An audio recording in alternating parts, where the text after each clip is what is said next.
എനിക്ക് കള്ളനോട്ടടി ഇല്ല. ഉണ്ടായിരുന്നെങ്കിൽ ഭാര്യയുടെ അച്ഛന് കടം കൊടുത്തത് ഞാനങ്ങ് മറന്നേനെ. ഇനിയും വെറുതെ ഇങ്ങനെ അവധി പറഞ്ഞ് നീട്ടിക്കൊണ്ട് പോയാൽ ശരിയാവില്ല. തമ്പിയുടെ അച്ഛൻ കേൾക്കണ്ടോ? കുറെ നേരമായി തമ്പി ഇത് തന്നെ പറഞ്ഞുകൊണ്ടിരിക്കല്ലേ, കേൾക്കാതിരിക്കുന്നത് എങ്ങനെയാ? കേട്ടിട്ട് നിങ്ങൾക്കൊരു കുലുക്കം ഇല്ലല്ലോ. ആണുങ്ങളായ ഉളുപ്പ് വേണേ. ഇല്ല, ഉളുപ്പില്ലാത്തവനായിപ്പോയി. അതാ എന്റെ അവസ്ഥ. വിൽക്കാൻ എന്തെങ്കിലും ബാക്കിയുണ്ടെങ്കിൽ വിൽക്കരുതോ? അല്ല, എന്താ ഇനി വിൽക്കാനുള്ളത്? മകളെയും മരുമകളെയും ബിസിനസിന് പറഞ്ഞയക്കേണ്ടി വരും. അല്ലാതെ ഈ വീട്ടിൽ ഞാനൊന്നും കാണില്ല. തമ്പിച്ചേട്ടാ, കുറച്ചുകൂടി അന്തസ്സായിട്ട് സംസാരിക്കണം. അത്ര വലിയ മാനക്കേട് വന്നിട്ടുണ്ടെങ്കിൽ എന്റെ കാശ് താടാ. നിന്റെ കയ്യിലുണ്ടോ? ഉണ്ടോടാ? നീയല്ലേ ഹോട്ടൽ മാനേജ് ചെയ്യുന്ന വലിയ കൊച്ചു മുതലാളി. നീ 50 ലക്ഷം താടാ. ഉണ്ടായിരുന്നെങ്കിൽ എന്നെ നിങ്ങളുടെ മുഖത്ത് ഞാനത് വലിച്ചെറിയായിരുന്നു. ഇല്ലെങ്കിൽ ഉണ്ടാക്കണം. ഒരു കോടീശ്വരന് അളീനുണ്ടല്ലോ നിനക്ക്. പിന്നെ ഭാര്യയുടെ പേരിലാണെങ്കിലോ ലക്ഷങ്ങളുടെ സ്വത്തും. അതെ, അങ്ങനെ പലതും ഉണ്ടാവും. അത് വിറ്റിട്ട് ആരോ ധൂർത്തടിച്ചു കളഞ്ഞ പണത്തിന്റെ കടം വിട്ടാൻ ഞാൻ ഉദ്ദേശിക്കുന്നില്ല. അപ്പൊ നിനക്ക് നിന്റെ തന്തയുടെ കാര്യത്തിൽ യാതൊരു ഉത്തരവാദിത്വം ഇല്ല അല്ലേ? ഇല്ല, നിനക്ക് ഒരു ഉത്തരവാദിത്വം ഇല്ല.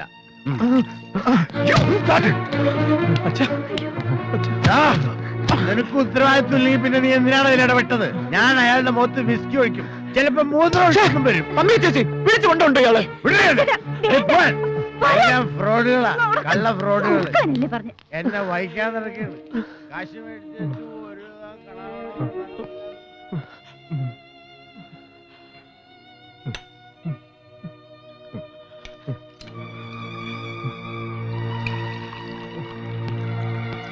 ഒരു കുടിച്ച് ചാവും. എല്ലാം വിറ്റ് തൊളിച്ച് ഈ നിലയിലാക്കിയിട്ടിരിക്കുന്നു. Get lost here.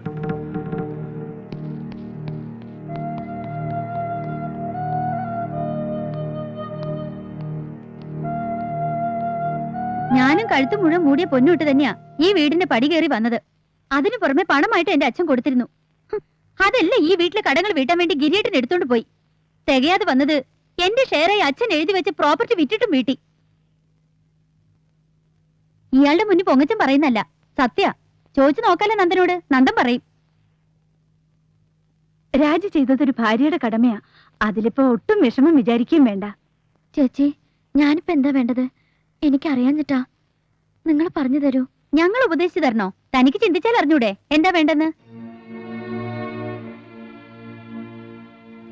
ഭർത്താവിന്റെ വീട്ടിലൊരു പ്രശ്നം ഉണ്ടെങ്കിൽ അത് തന്റെ വീട്ടിലെ പ്രശ്നമായിട്ട് കണ്ട് അതിനുള്ള പരിഹാരം എന്താ വെച്ചാൽ കാണാൻ നോക്കണം. ഭർത്താവിന് അത് അറിയില്ലെങ്കിൽ പറഞ്ഞു കൊടുക്കണം. അതാ കുട്ടി വേണ്ടത്. ഭർത്താവിന്റെ വീട്, എന്റെ വീട് എനിക്കങ്ങനെ രണ്ടായിട്ട് കാണാൻ അറിയില്ല. ഇതുപോലുള്ള പ്രശ്നങ്ങൾ ഞാൻ ഇതുവരെ ഫേസ് ചെയ്തിട്ടുമില്ല. കേട്ടോ രാജി, തമ്പിച്ചേട്ടൻ അച്ഛൻ കൊടുത്ത വായ്പ ഇപ്പൊ തിരിച്ചു ചോദിക്കുന്നെങ്കിൽ അതിന് തക്കോണമുള്ള ടൈറ്റ് ഉണ്ടായിട്ടാ. അത് കിട്ടിയില്ലെങ്കിൽ മൂപ്പര് പ്രശ്നത്തിലാകും. ഇവിടെ ഇപ്പൊ എല്ലാ പ്രശ്നങ്ങളും തീർക്കാൻ പത്മജ ഒന്ന് മനസ്സ് വെച്ചാ മതി. നന്ദന്റെ അച്ഛൻ കടം വീട്ടാൻ വഴിയില്ലാണ്ട് തൂങ്ങിച്ചത്താ അത് പപ്പയ്ക്ക് സഹിക്കാൻ പറ്റുമോ? പപ്പയ്ക്ക് പിന്നെ മനസമാധാനം കിട്ടുമോ? അവന് പക്ഷെ വാശിയല്ല, പ്രായത്തിന്റെ ഒരു ദുരഭിമാനം. അങ്ങനെ ചേച്ചി പറയരുത്. സ്വന്തത്തിനേക്കാളും ബന്ധത്തിനേക്കാളും പ്രധാനം സ്വത്തും മുതലുവെന്ന് കരുതുന്നത് ഒരുതരം കോംപ്ലക്സ് ആണ്. വേണ്ട, അങ്ങനെയൊന്നും പറയണ്ട. ഞാൻ എന്താ ചെയ്യേണ്ടതെന്ന് വെച്ചാ പറഞ്ഞാ മതി. ഞാൻ റെഡിയാ. ഇപ്പൊ തൽക്കാലം നന്ദൻ അറിയാതെയാണെങ്കിലും ഈ വീട്ടിൽ ആരും തമ്മിൽ വഴക്കടിക്കാതെ ഇരിക്കുമെങ്കിൽ ഞാൻ റെഡിയാ. എന്തിനും.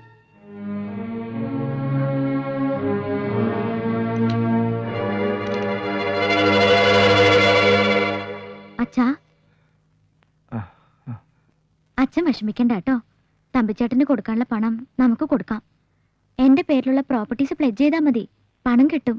അയ്യോ മോൾ എന്തായി പറയണേ? വേറെ എന്താ ചെയ്യാച്ചാ? ഏട്ടനോട് പറയാന്ന് പറഞ്ഞപ്പോ തമ്പിച്ചേട്ടൻ അമ്പി ചേച്ചി സമ്മതിക്കുന്നില്ല. വിൽക്കാൻ എന്റെ കയ്യിൽ ഒന്നുമില്ല. പണയം വെക്കാൻ ഈ വീടും ഹോട്ടലും എല്ലാം പണയത്തില. ഞാൻ തമ്പിച്ചേട്ടന്റെ അമ്പി ചേച്ചിയുടെയും കൂടെ പോയി ചില ഡോക്യുമെന്റ്സ് സൈൻ ചെയ്ത് കൊടുത്താൽ മതി. നന്ദൻ അറിയണ്ട തൽക്കാലം. പിന്നീട് എപ്പോഴെങ്കിലും ഞാൻ പറഞ്ഞോളാം നന്ദനോട്. അവനും മോളുടെ ഏട്ടനും അറിയാതെ അങ്ങനൊന്നും ചെയ്യാൻ പാടില്ല. സാരല്ല അച്ഛാ, ഞാൻ എന്ത് ചെയ്താലും ഏട്ടനൊന്നും പറയില്ല. ഈ വീട്ടിൽ ഇനി ആര് തമ്മിലും വഴക്കിടാതിരിക്കുന്ന കണ്ടാ മതി. അതിനുവേണ്ടി ഏത് പേപ്പറിൽ വേണേലും ഞാൻ സൈൻ ചെയ്യാം.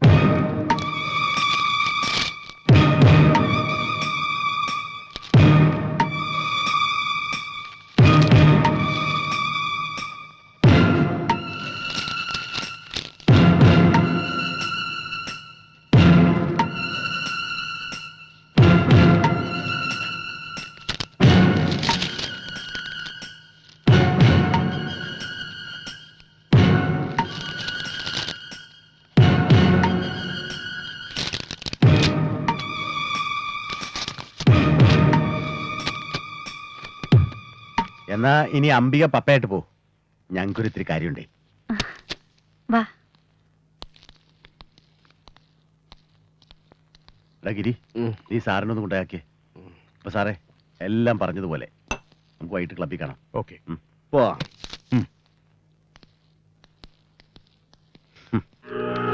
പരമേശ്വരന്റെ കിടപ്പാടമടക്കമുള്ള എല്ലാ സ്വത്തുക്കളുടെയും പവർ ഓഫ് അറ്റോണി അങ്ങനെ മോഹൻ തമ്പിയുടെ കയ്യിലെത്തി.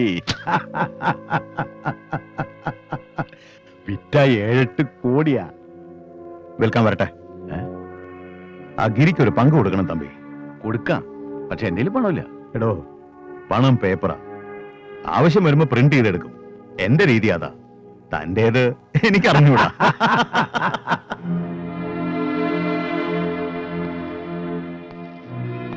പപ്പയൊന്ന് ഫോണിൽ കിട്ടാൻ ഞാൻ ഒരുപാട് ശ്രമിച്ചു. ഏതൊക്കെ പേപ്പേഴ്സിലാണ് സൈൻ ചെയ്തെന്ന് അറിയാൻ. രജിസ്റ്റർ ഓഫീസിൽ നിന്ന് കിട്ടിയ അറിവ് വെച്ച് കാണിച്ചതൊക്കെ കുഴപ്പാ. അവക്കെന്തറിയാം? പാവം. സ്വാമി, ഓ, നമുക്ക് തിരിക്കാല്ലേ? ഇനി വൈകാതെ അവിടെ എത്തുകയായിരിക്കും നല്ലത്. അല്ലേ അപ്പോ? റെഡി.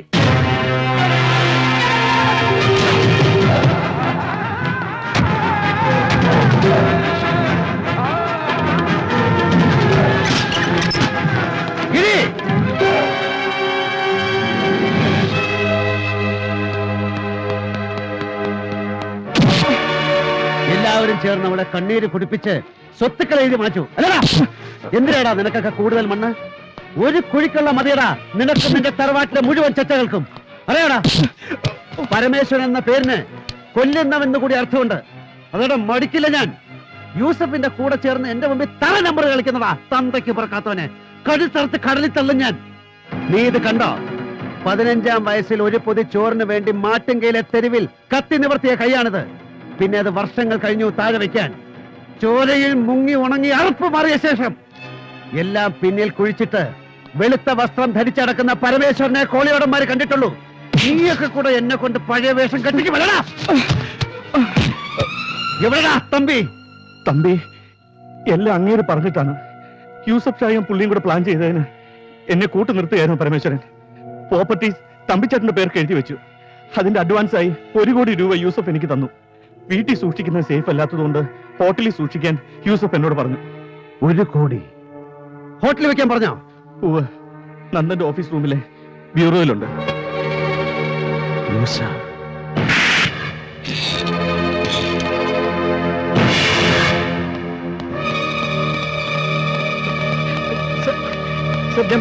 Please sir.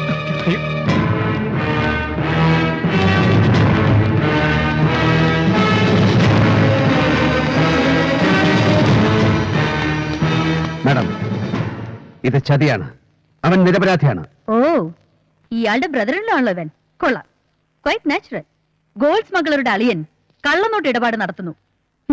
ഇനി ആരൊക്കെയുണ്ട് തന്റെ ബന്ധുക്കൾ, അണ്ടർവേൾഡ് ആക്ടിവിറ്റീസുമായി ജീവിക്കുന്നവർ? മാഡം, ഇതിന്റെ പിന്നിൽ മറ്റാളുകളുണ്ട്. എനിക്ക് തെളിയിക്കാൻ കഴിയും. With proof. Get lost with your bloody proofs. 1 കോടി രൂപയുടെ കള്ളനോട്ടുകളാണ് അവന്റെ ഓഫീസിൽ നിന്ന് പിടിച്ചെടുത്തത്. ബാക്കി കഥകൾ ഞാൻ അവനെ കൊണ്ട് പറയിച്ചോളാം. ഇൻസ്പെക്ടർ, അവൻ എന്റെ ഓഫീസിൽ കൊണ്ടുവാ.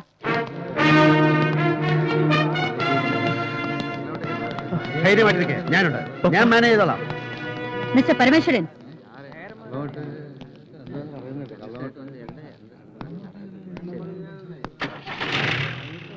വെറും 4 വർഷത്തിനുള്ളിൽ ഈ നഗരത്തിലെ ബിഗ് ഷോട്ട്സിന്റെ ലിസ്റ്റിൽ കയറി പറ്റിയ ഒരു പ്രോപ്പർ ബാക്ക് ഹിസ്റ്ററി ഇല്ലാത്ത പരമേശ്വരൻ എന്ന പകൽ മാന്യന്റെ ഇമേജ് വെട്ടിക്കീറി പരിശോധിക്കാൻ ഇതൊരു കാരണമാവുമെങ്കിൽ, അതുവഴി ചില സത്യങ്ങൾ പുറത്തു വരുമെങ്കിൽ എങ്കിൽ കൊള്ളാം അല്ലേ?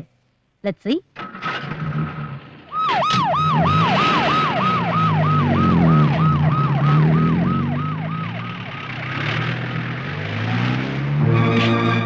അവൾക്ക് എന്നെ മനസ്സിലായിട്ടില്ല. മനസ്സിലാക്കി കൊടുക്കാൻ പറ്റുന്ന ഒരു സാഹചര്യത്തിലല്ല ഞാനിപ്പോ. കൊണ്ടുപോകുന്ന ആരെയാണെന്ന് ഓർമ്മയുണ്ടല്ലോ? ഇൻട്രോഗേഷന്റെ പേരും പറഞ്ഞ് ആരെങ്കിലും അവന്റെ ദേഹത്ത് കൈവച്ചാൽ വെക്കുന്നത് ആരായാലും 2 കാലും ഇല്ലാതെ എവിടെയെങ്കിലും പെട്ടിക്കടയിട്ട് മുറുക്കൻ കച്ചവടത്തിൽ ഇരിക്കേണ്ടി വരും ഇനിയുള്ള കാലം. മനസ്സിലായ പറഞ്ഞ് വെക്കാം.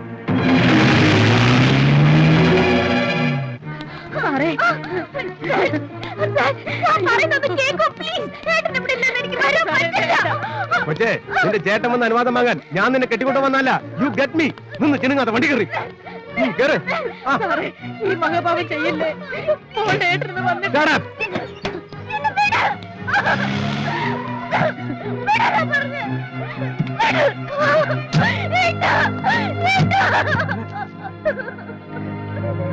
Sir she's under arrest. കാര്യം ഫേക്ക് നോട്ട്സ് കൈവശം വെച്ചതിനാ ഇവളുടെ ഭർത്താവിനെ അറസ്റ്റ് ചെയ്തത്. അത് വന്ന സോഴ്സ് അറിയാൻ ഇവളെ ക്വസ്റ്റ്യൻ ചെയ്തേ പറ്റൂ. സർ പ്ലീസ്, ഞാൻ പറയുന്നൊന്ന് കേൾക്കൂ. തന്നെ കൊണ്ട് വല്ലതും പറയിക്കാനുണ്ടെങ്കിൽ അത് വഴി പോലെ എനിക്കറിയാം. ഇപ്പൊ തൊലിക്കണ്ട. ഇവളുടെ പേരിലുള്ള പ്രോപ്പർട്ടീസ് വിറ്റതിന്റെ അഡ്വാൻസ് തുകയാണ് പിടിച്ചെടുത്ത 1 കോടി രൂപയുടെ കള്ളനോട്ടുകൾ. അത് സത്യമാണെന്ന പയ്യൻ സമ്മതിച്ചു കഴിഞ്ഞു. അപ്പൊ പിന്നെ ഇവളെ ഞങ്ങളൊന്ന് കൊണ്ടുപോകണ്ടോ? വേണ്ടടോ? Constables take care.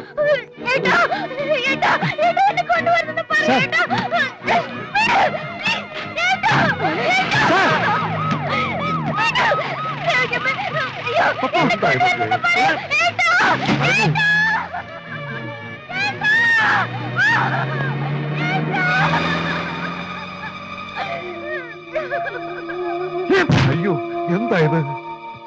എന്താടോ സ്വാമി ഇത്? ഞാൻ എന്താടോ കണ്ടത്? എന്റെ പപ്പയെ പോലീസുകാർ പിടിച്ചുകൊണ്ടുവന്നത് താനും കണ്ടില്ലടോ? ഇതിനാണോ ഞാൻ അവളെ പൊന്നുപോലെ പൂച്ചി വളർത്തിയത്? ഇതവൾ അനുഭവിക്കേണ്ടതാണോ? ഞാൻ കാരണം ഞാൻ എന്റെ തെറ്റുകൾ.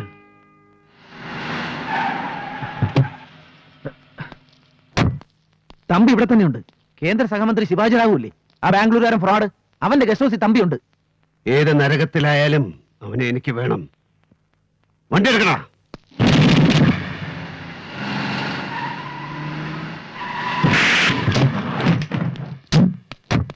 क्या रे, मुझे पहचाना नहीं? मैं शिवाजी राव का पुराना दोस्त हूँ. वो अंदर है. चलो